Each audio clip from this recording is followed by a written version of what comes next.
Sekarang ini kita akan berhubung secara Skype bersama dengan Muhammad bin Mos ataupun lebih mesra dengan panggilan Mat Mos. Sekarang ini beliau difahamkan berada di Taiwan. Ya. Assalamualaikum, selamat pagi Mat Mos. Assalamualaikum dan selamat pagi penyampai kita Cik Munawar dan juga Cik Hana. Salam sejahtera kepada seluruh rakyat Malaysia yang mengikuti siaran kita pada pagi ini.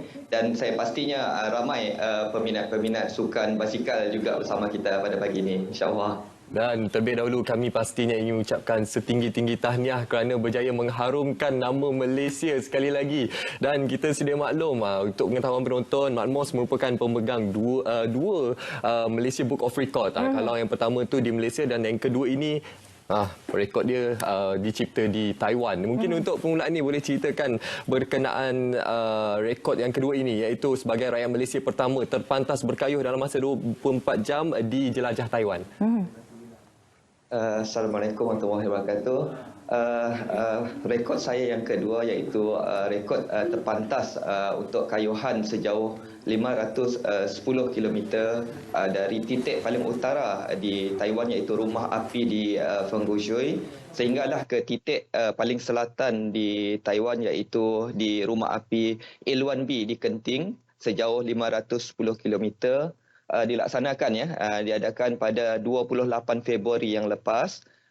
Dan alhamdulillah walaupun sasaran awal saya untuk melakukan kayuhan tersebut selama 24 jam, selama tempoh 24 jam, tetapi dengan latihan yang mencukupi, semangat Malaysia boleh yang berada pada saya dan semangat untuk membuktikan rakyat Malaysia juga mampu melaksanakan sesuatu yang agak luar biasa di luar sana. Saya telah melakukan kayuhan 6 jam lebih awal daripada yang sepatutnya, iaitu selama 18 jam. Dan selain daripada itu, untuk acara kayuhan tersebut saya telah mendapat tempat kedua keseluruhan daripada sejumlah lebih 500 peserta yang mengikuti acara tersebut, sama ada peserta dari Taiwan itu sendiri dan juga peserta-peserta antarabangsa yang lain. Antara cabaran dan pengalaman Muhammad Mos sendiri semasa melakukan kayuhan di Taiwan, dari segi kos, dari segi persediaannya bagaimana? Dari segi cabarannya memang banyak, tetapi sebagai contoh untuk melakukan kayuhan untuk 510 km yang bermula tepat jam 12 malam pada 27 hari bulan Februari yang lepas, kayuhan dilakukan pada bermula lewat tengah malam, awal pagi 12 tengah malam sehinggalah ke hari berikutnya. Jadi untuk mengayuh pastinya ramai yang boleh mengayuh berbasikal untuk tempoh yang panjang, tetapi untuk mengayuh dalam suasana waktu kita sepatutnya tidur, by nature kita tidur selepas 12 malam, agak payah sebenarnya, agak mencabar sebab untuk melawan rasa mengantuk ni amat payah. Tetapi alhamdulillah saya telah melakukan persiapan yang rapi sebenarnya lebih kurang 3 bulan sebelum acara tersebut dilaksanakan, iaitu kayuhan latihan setiap hari yang saya jalankan lebih kurang 1000 kilometer ke 3000 kilometer sebulan dengan ketinggian pendakian, contohnya pendakian, sebab saya banyak melakukan pendakian gunung, kayuhan pendakian gunung, lebih kurang 2 gunung dalam seminggu. Jadi saya rasa cabaran-cabaran tersebut dapat saya atasi dengan baiklah. Dan sebagai contoh untuk minggu-minggu yang terakhir, 2 minggu yang terakhir, saya juga melakukan kayuhan yang 2 kali ganda daripada 500 km cabaran yang sebenar, iaitu cabaran mengelilingi Taiwan sejauh 1100 km dalam tempoh 96 jam. Dan latihan terakhir kayuhan mengelilingi Taiwan ni merupakan, saya rasa, amat membantu saya sebab kayuhan saya juga dilakukan untuk tempoh 24 jam tanpa tidur, latihan kayuhan tanpa tidur mengelilingi Taiwan, dan kayuhan juga dilakukan pada dalam keadaan ribut, dalam keadaan ribut, cabaran ribut kencang dan juga hujan, dan pendakian gunung untuk hari yang kedua semasa mengelilingi Taiwan ni kita jalankan sekitar jam 2 hingga 4 pagi. Jadi agak mencabar, tetapi cabaran ini amat membantu saya sebenarnya untuk kayuhan yang sebenar 500 km sebab saya telah menyesuaikan diri dengan pelbagai keadaan, sama ada panas, hujan dan sebagainya. Jadi saya rasa sesuatu yang saya rasa pencapaian diri saya yang terbaik, sebab untuk kayuhan mengelilingi Taiwan ni kebiasaannya dilakukan di antara tempoh 7 hingga 12 hari. Jadi kayuhan saya mengelilingi Taiwan selama 96 jam ataupun 4 hari. Saya rasa inilah satu pencapaian yang terbaik buat diri saya walaupun tidak direkodkan, dan ia hanya sebagai satu latihan saya untuk mencapai matlamat kayuhan terpantas daripada titik utara Taiwan sampailah ke titik selatan Taiwan ini. Okey, Mat Mos, kita ingin tahu juga apa antara perancangan di masa hadapan sebab kita sedia maklum puncak tertinggi Wuling pun dah didaki, ditawan dan juga dari utara selatan Taiwan pun juga sudah ditawan. Apa lagi perancangan selepas ini dalam aktiviti sukan lasak dan juga berbasikal? Okey, untuk perancangan yang seterusnya, sebab saya sebenarnya kalau di Taiwan ni saya telah mengelilingi hampir 95% tanah besar Taiwan, dan sekarang ini saya misi saya mengelilingi kepulauan-kepulauan kecil di luar tanah besar Taiwan. Lebih kurang ada sekurang-kurangnya 5 kepulauan yang saya akan jelajah dalam tempoh masa yang terdekat ini. Dan insya-Allah sebab saya berbasikal ni sebenarnya bermula tahun lepas yang agak agresif sebelum saya membuat pendakian di puncak yang tertinggi di Taiwan, iaitu di Gunung Wuling setinggi 3,275, dan matlamat saya ataupun perancangan saya bila kembali ke Malaysia selepas ini, saya juga ingin menawan puncak-puncak gunung dan bukit yang berada di Malaysia, dan salah satunya juga saya akan merancang untuk mengelilingi Malaysia, keseluruhan Malaysia, dan juga berkayuh daripada Sarawak, Kuching tempat kelahiran saya, hinggalah ke negeri Sabah merentasi negara Brunei. Itu antara perancangan saya yang terdekatlah untuk Malaysia, selain kayuhan yang jauh di luar negara nanti. Jadi saya rasa acara kayuhan ni merupakan satu aktiviti yang saya rasa amat baik untuk kita, sama ada untuk tujuan penjelajahan dan juga untuk riadah harian kita lah.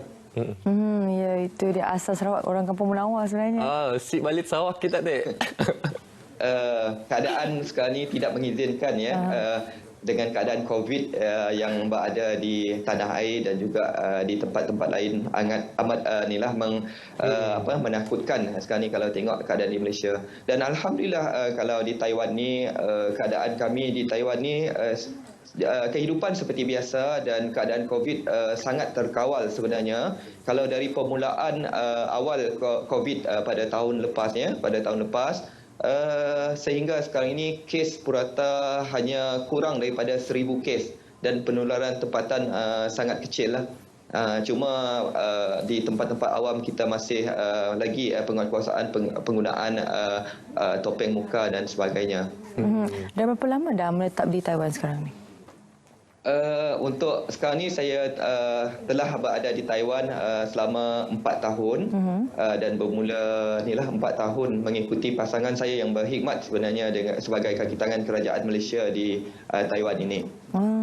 Dan tahun pertama saya berada di sini, saya mengikuti saya berpeluang sebenarnya saya amat bertuah berada di Taiwan ni, kerana tahun pertama saya berada di Taiwan ni saya telah menerima ijazah saya telah menerima beasiswa pengajian bahasa Mandarin selama setahun di universiti tempatan di Taiwan ni, dan juga selepas itu saya melanjutkan untuk tempoh 3 tahun lagi lah untuk pengajian Mandarin di institusi dan pusat-pusat Mandarin. Jadi kelebihan berbahasa Mandarin ini amat membantu sebenarnya untuk penjelajahan saya, sebab rata-ratanya masyarakat di Taiwan ini menggunakan bahasa Mandarin sebagai pertuturan harian.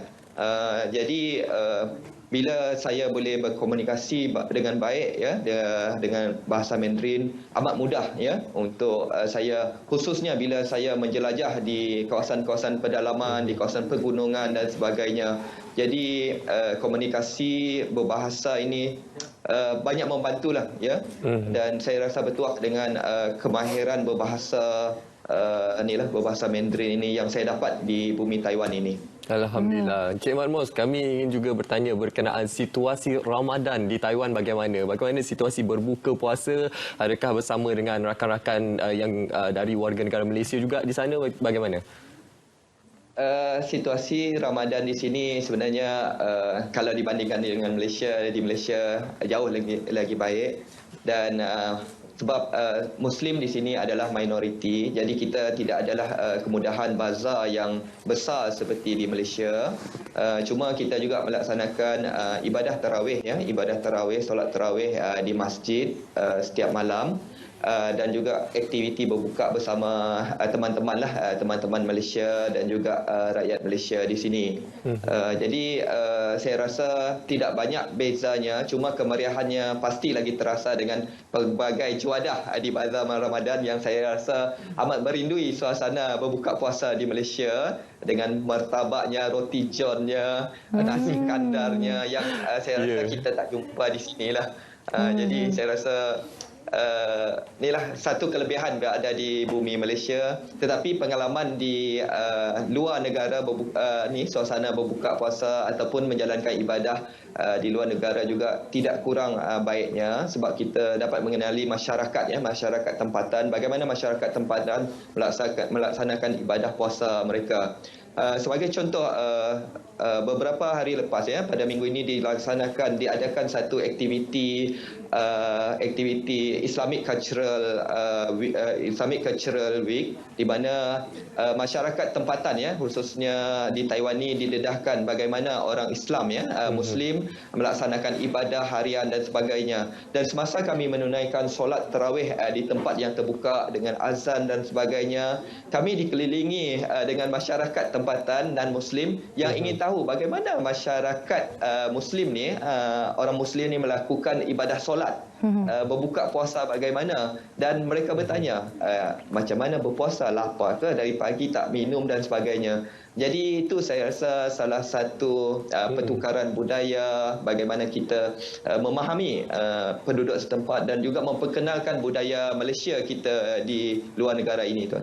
Baik, Cik Mat Mos, kita sedia maklum Cik Mat Mos sebagai perantau, mungkin disebabkan pandemik COVID-19 ini tak dapat nak balik beraya tahun ini.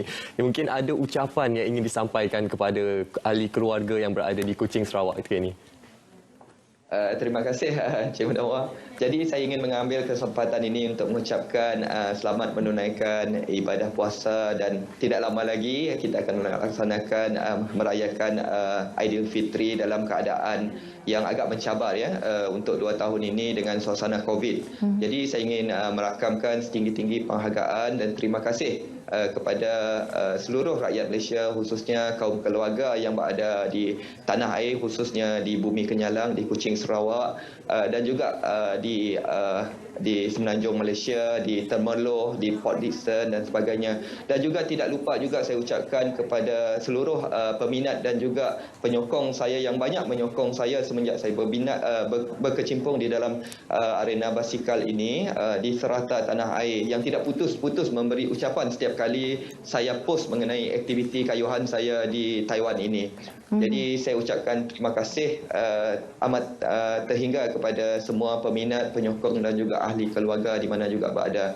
Dan juga saya ingin mengucapkan terima kasih kepada beberapa penaja lah yang membantu saya untuk melaksanakan aktiviti saya di luar negara, termasuk sebagai contohnya Pro Apparel di Malaysia, syarikat Radia International, dan juga Brighton yang membantu saya, banyak membantu dari segi membantu melancarkan aktiviti saya di sini sebagai pendedahan saya, insya-Allah. Baik, terima kasih sekali lagi Muhammad bin Mos, penggiat sukan basikal di Taiwan dan juga penerima 2 sijil Malaysia Book of Record. Tahniah sekali lagi, selamat maju jaya kami ucapkan, dan sampaikan salam kami kepada warga-warga Malaysia di sana juga. Terima kasih sekali lagi. InsyaAllah. Terima kasih Syed Hana. Terima kasih Cik Munawar. Baik. Assalamualaikum warahmatullahi wabarakatuh. Waalaikumsalam. Itulah dia anak Malaysia yang sekarang ini berada di Taiwan. Siapa sangka beliau dapat mencipta rekod baharu untuk Malaysia Book of Record. Oh, cukup bangga. Sebenarnya anak Malaysia ni semuanya boleh untuk kita mencapai apa saja pencapaian di peringkat antarabangsa. Betul tu Munawar.